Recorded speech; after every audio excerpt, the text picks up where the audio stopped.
Subscribe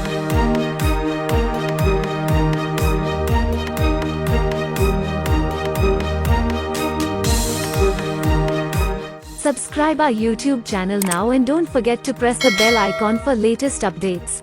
Pakistan اور دنیا بھر میں دیکھنے اور سننے والوں کو ارشد شریف کا سلام۔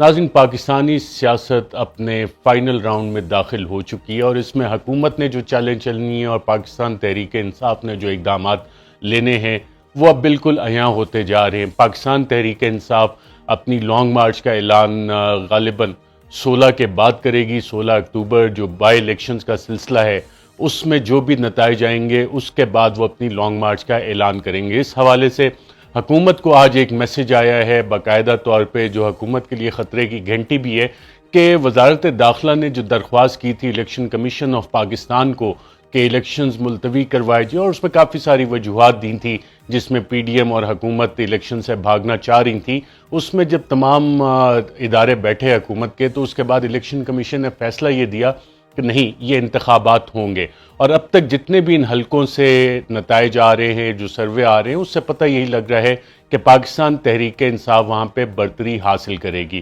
اس سے حکومت کے لیے ایک خطرے کی گھنٹی بھی ہے کہ کیا ماحول بدل رہا ہے، کیا اسلام آباد کا موسم بدل رہا ہے۔ جو گرم جوشی تھی اور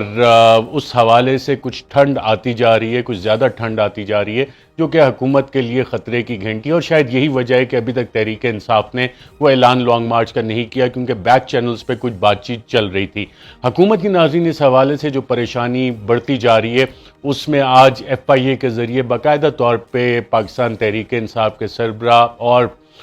former prime minister Imran Khan کے خلاف منی لانڈرنگ کے کیس میں ایک ایف آئی آر درج کر لی گئی ہے۔ اب یہ وہ والا مقدمہ ہے جس میں باقاعدہ طور پہ عارف نقوی وولٹن کرکٹ کلب ایک فنڈ ریزنگ کا میچ ہوا تھا، کرکٹ میچ ہوا تھا، اور اس کے پیسے باقاعدہ بینکنگ چینلز کے ذریعے پاکستان آئے۔ الیکشن کمیشن میں اس کی ڈیکلریشن بھی تھی، لیکن چونکہ میاں شہباز شریف، سلیمان شہباز، حمزہ شہباز، ان کے اوپر منی لانڈرنگ کا مقدمہ تھا، اسی طرح کے الزامات تھے، تو جو لیول پلینگ کی فیلڈ کا ایک فیصلہ ہوا تھا لندن کی خفیہ ملاقاتوں میں، بالکل اسی طرح کا مقدمہ بیلنس کرنے کے لیے عمران خان پہ بنا دیا گیا۔ حالانکہ عمران خان نے وہ سارا ٹریل بھی دیا ہوا ہے کہ جناب یہ ایک فنڈ ریزنگ کا میچ ہوا تھا اور اس کے ذریعے سے پیسے آئے، اور جب آپ اس ایف آئی آر کو دیکھتے ہیں تو اس میں مذاکرہ خیز چیزیں لکھی ہوئی ہیں۔ دیا گیا ہے کہ جی دبئی فائنینشیل سروسز نے عارف نقوی ابراج گروپ کو فائن کیا تھا، پھر یو کے میں بھی ان کے خلاف کیس چل رہا ہے، جو کہ حقیقت ہے کیسز چل رہے ہیں، اور کہیں سے وہاں سے گھوم گھام کے لنک کرنے کی کوشش کی ہے، اور عمران خان، سیف اللہ نیازی، عامر کیانی، دیگر ان سب کا نام اس ایف آئی آر میں درج کر دیا گیا ہے۔ یہ کیس آگے چل کے موسٹ لائکلی جب بھی یہ عدالتوں میں جائے گا تو عدالتوں سے برخواست ہو جائے گا، کیونکہ ایک بالکل جعلی قسم کا مقدمہ اس حوالے سے بنایا گیا ہے، اور جو جینون مقدمے اس حوالے سے بنائے گئے وہ اپنے اختتام کو نہیں پہنچے، اور حکومت نے آ کے ایف آئی اے پروسیکیوٹر شہباز شریف، جن پہ جس دن فرد جرم عائد ہونی تھی اس دن وزیر اعظم بنے، اب ایف آئی اے پروسیکیوٹرز کہتے ہیں یہ تو جی پچھلی رجیم میں مقدمے بنے ہوئے تھے۔ تو ایک تو یہ کام ہوا، دوسرا نیب میں ایک اور کام کیا ہے اس حکومت نے، کہ جو نیب کے حوالے سے ون ہائٹ پارک کی ایک سیل ہوئی تھی 2016 میں، اور اس وقت اے آر وائی کے فورم سے میں نے یہ خبر بریک کی تھی کہ حسن نواز نے تقریباً 42 ملین کا یہ ون ہائٹ پارک علی ریاض ملک کو بیچا تھا 2016 میں، اور مارچ 2016 میں تقریباً پاناما پیپرز آنے سے ایک مہینے پہلے، کیونکہ international consortium for investigative journalist نے ان کو ای میلز بھیج دی تھیں، تو انہیں پتہ لگ گیا تھا کہ اب ہماری پراپرٹیز نکلنے والی ہیں، تو 42 ملین برٹش پاؤنڈز کا ون ہائٹ پارک ملک ریاض کو دیا گیا، اور ملک ریاض کا یہ واحد کیس ہے، پاکستان کی واحد ریکوری ہے جو برٹش این سی اے کے ساتھ، برٹش اتھارٹی کے ساتھ باقاعدہ ڈیل ہو کے یہ پیسے واپس آئے، اور کابینہ کا فیصلہ اس بنیاد پہ تمام پی ٹی آئی کی قیادت کو روپن کرنے کی کوشش کی جا رہی ہے، جس میں مراد سعید ہو گئے، جو اس دن کابینہ میں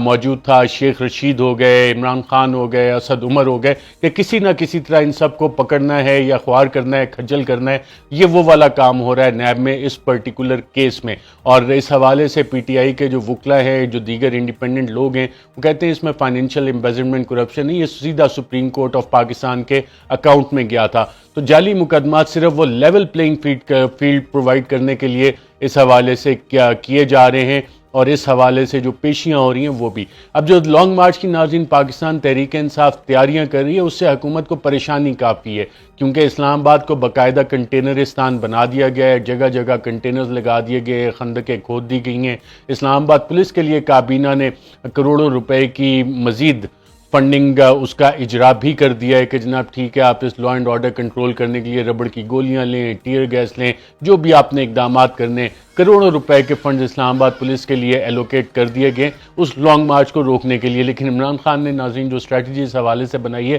شاید وہ اسلام آباد انٹر بھی نہ ہو لیکن اسلام آباد انڈر سیج ہی رہے گا. اور اس حوالے سے جو اسٹریٹجی فائنل ہو رہی ہے وہ 16 اکتوبر کے غالباً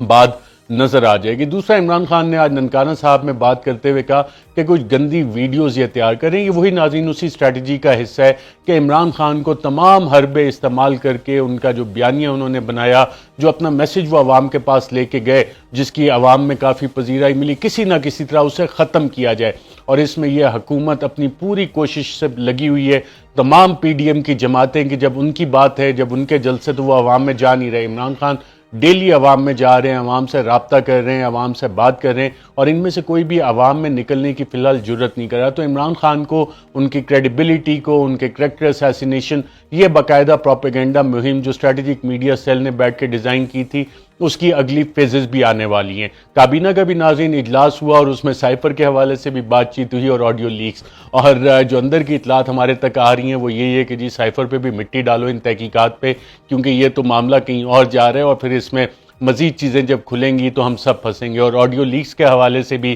جو ایک مبینہ کارروائی ڈالی گئی کہ جناب